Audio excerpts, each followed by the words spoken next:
going to study about light and energy, and these are the 4 objectives that we're going to be covering in different videos.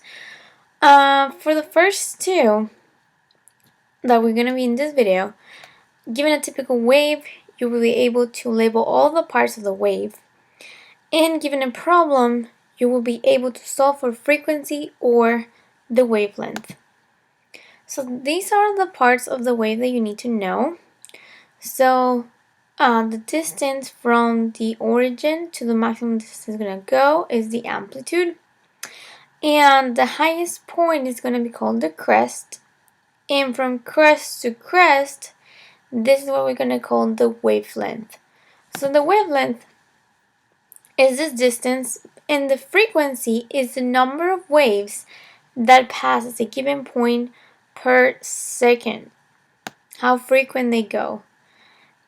For wavelength, this is the symbol that we're going to use, and the units for wavelength are either meters, but sometimes, and most of the times, you're going to see very small, so it's easier for us to use nanometers.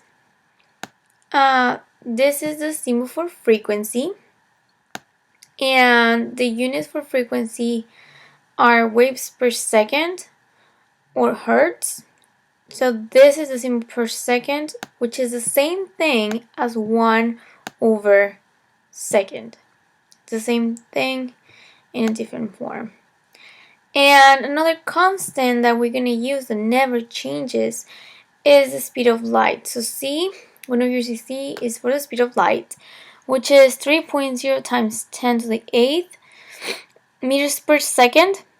And now, last class we mentioned about the electromagnetic spectrum and how everything from gamma rays to visible light to radio waves, all of these types of waves travel at the same speed, the speed of light. So it's 3 times 10 to the 8 meters per second. So let's keep these variables in mind: wavelength, frequency, and the speed of light. We're going to see that wavelength and frequency are opposite to each other. Okay, if we look at these pictures first, in this one, we can see that the waves are spread out more, take longer, versus this one. They happen very frequently. So this one, compared to in this one, the frequency is higher. Happens more often, frequency is higher. And versus this one, the wavelengths are longer. So as wavelength decreases, like here, frequency increases. Also, the more frequent something happens really frequently like that, the higher the energy. So as frequency increases, the energy of the wave also increases. Okay, because we're going to be using nanometers very frequently, you need to be able to convert between meters and nanometers. 1 meter is something really big compared to a nanometer. So 1 meter is going to have a lot of nanometers. It's going to have 1 times 10. If we count here, we have 3, 6, 9. So 1 times 10 to the 9 nanometers. In 1 meter, this is how many? A lot. 1 times 10 to the 9. All of these zeros, all these trillions nanometers. If we go the opposite, if we want to go from 1 nanometer, 1 nanometer is so small. If this is so small and we want to measure with a meter stick, we're not going to be able to do it. It's going to be really hard because 1 nanometer out of a meter stick is going to be equal to, another way of writing it, it would be 1 times 10 to the negative 9 meters. Writing all the zeros can be confusing, so it's better to use scientific notation. So 1, 2, 3, 4, 5, 6, 7, 8, 9. You always want to leave one number and then times 10. If it's really small, you use the negative sign. If it's really big, like this one, it's just positive. So let's practice. How many meters are there in 456 nanometers? So first we write what we have, 456 nanometers. I always put the units because we're going to cancel them out eventually. Okay, so I have 456 nanometers and I want to find meters. I'm going to write what I want to find on the top, and on the bottom I want to cancel nanometers with nanometers. So in the bottom, 1 meter equals 1 times 10 to the 9 nanometers. Now I can cancel nanometers and nanometers.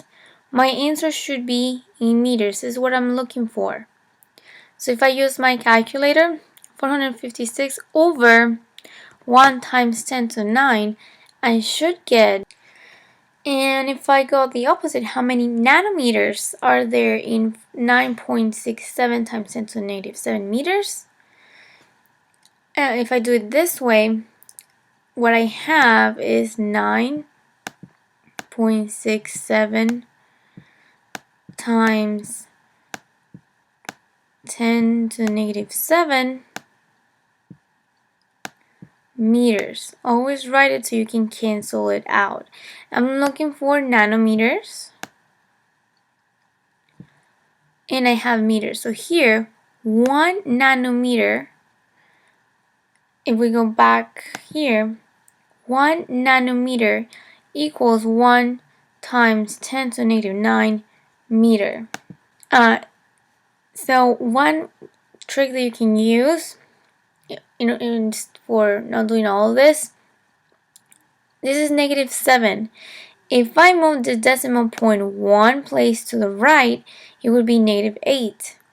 If I move it 1 more, it would be negative 9. And I know that 1 times 10 to the negative 9 is the nanometer.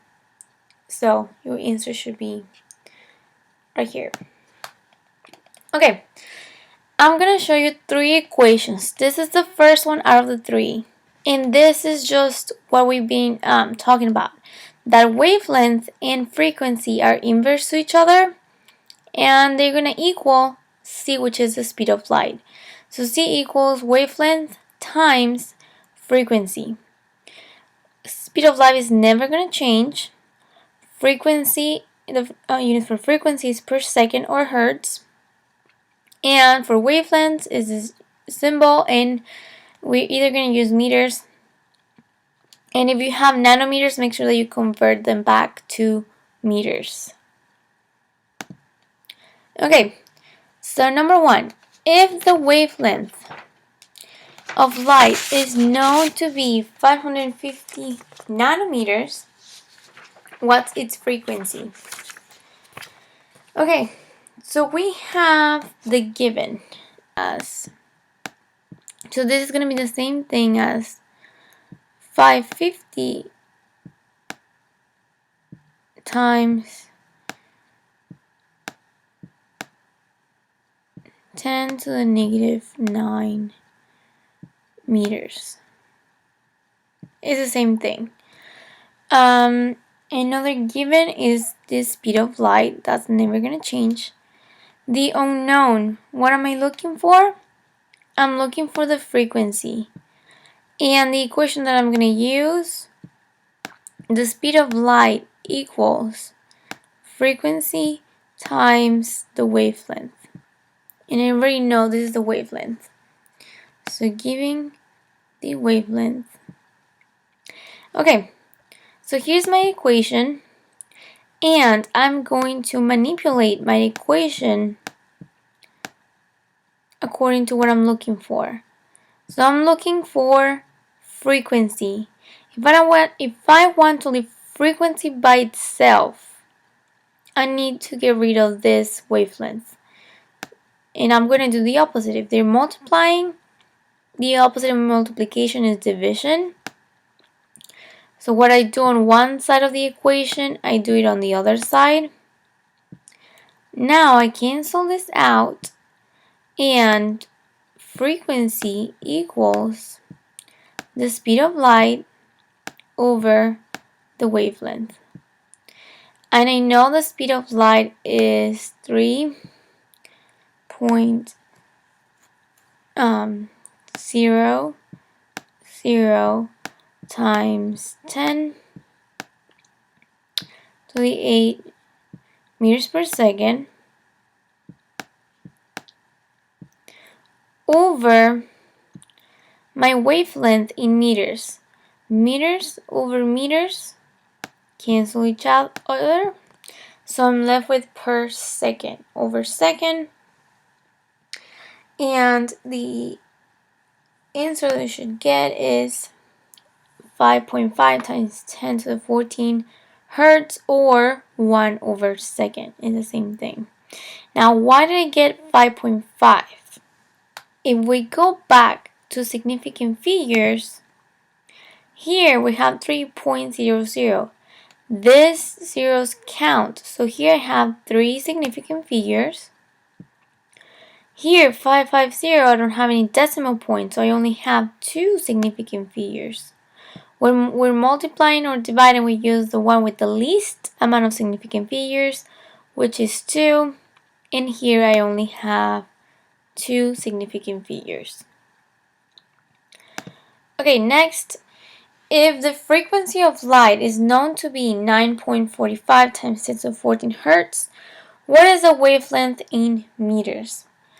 What is the wavelength? I'm looking for the wavelength. The other given, of course, is the speed of light. So the equation is the same one. Speed of light equals wavelength times frequency. So this is the equation. And I'm looking for wavelength. This is what I'm looking for. I want to leave by itself. They're multiplying, I need to do the opposite. So I need to divide both sides by the frequency. 1 over second is going to cancel each other. So I'm left with meters. Now my answer should be, I have 3 significant figures. So my answer should be in 3 significant figures. 3.17 times 10 to the negative 7 meters. And the last example. If the frequency of light is known to be 5.25 times 10 to the 14 hertz, what is the wavelength in nanometers? It's asking for nanometers. Make sure that you read the problem every time. But it's asking me for nanometers. So for nanometers, I need to have -9 meters here. How do I get -9? Either I use that conversion, or I move it over 1, -8, over 2, -9. So my answer should be 576 nanometers. Okay, so keep working on the other 4 problems, and I will check in this in class. Thank you.